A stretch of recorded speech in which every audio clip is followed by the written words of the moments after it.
Hello, Cynthia. I just tried to do one of these and I looked like I was about 300 years old. So I'm going to try again. Okay. It's Cynthia. How is everyone? I'm only going to say a couple of things about COVID. Um, I don't think it's a hoax. I think they did a really good job in the Northeast and they flattened the curve and they got rid of it. But I also think that they reopened way too early in the South, and it's caused a resurgence of infections. You know, the rural areas do not have the hospital capacity to deal with this thing. They don't have it. And if it starts to hit 30 or 40% of the entire population and goes through the whole country, the rural areas do not have the hospital capacity to deal with it. The larger cities do. But you just have to use your common sense. Be really careful.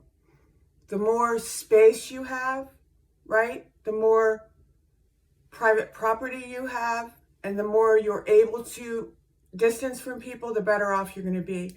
Use your God-given common sense. Both sides of this are going to try to put it in the most favorable light for their agenda, which is really, unfortunately, normal these days. But you have to use your God-given common sense to do what's best for you and your family, right? Just to do what's best for you and your family and your business. I know it's terrible. There's 45 million people out of work. It couldn't be worse. It's absolutely horrible. I don't really know what to say to people about that. I think a lot of these businesses are just not going to come back. I think we're in the midst of a restructuring of our entire economy. And I think people are going to have to adapt to that. And just like when they deindustrialized the US, because that's really what happened. That's really what happened during the 80s. The United States was deindustrialized and manufacturing started moving offshore in the 90s, right? I don't think you want to be on the wrong side of that. And I think that sometimes people just have to retrain. They've got to understand that the industry that they had, or the gig that they had, or the career that they had, they don't have anymore. I've had to do that in my life. I think most people have to do that in their lives. And you just have to go with the flow. You got to go with the flow and toughen up and do what's best for you.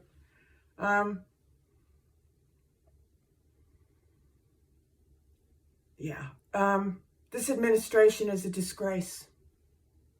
It's an absolute disgrace. And I'm not going to go into the litany of all the things that they've done wrong. I'm just going to say this country's not ready to have an election in 4 months. Excuse me. They can't even count the votes in Kentucky. Do you even know who won the congressional races in New York and Kentucky? No, you don't, because they can't count the votes. So this country's not ready for this election coming up in 4 months. So brace yourself for that, America. Okay? That's all I'm saying. And I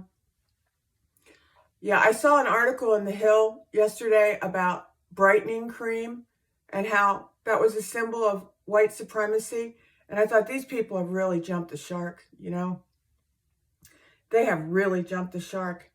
And cosmetics are a $1 trillion industry. And maybe if the unbelievable expectations about women, excuse me, allergies. I have allergies. But maybe if the expectations about women were not so unrealistic, they wouldn't spend so much time thinking about this stuff. My daughter told me this morning about a filter on Instagram where you can go on the camera bare naked faced, and the computer puts the makeup on for you. And I said, sign me up for that, okay? Because this takes too long. Anyway, I'm learning this technology. The first one of these I made, I looked like I was about 200 years old. So I'm learning as I go, and hopefully I'll get it. And it's much faster. And I love all of you guys. So bear with me, and hopefully these will improve as they go along. Okay? Peace. Take care of each other. Have a great day.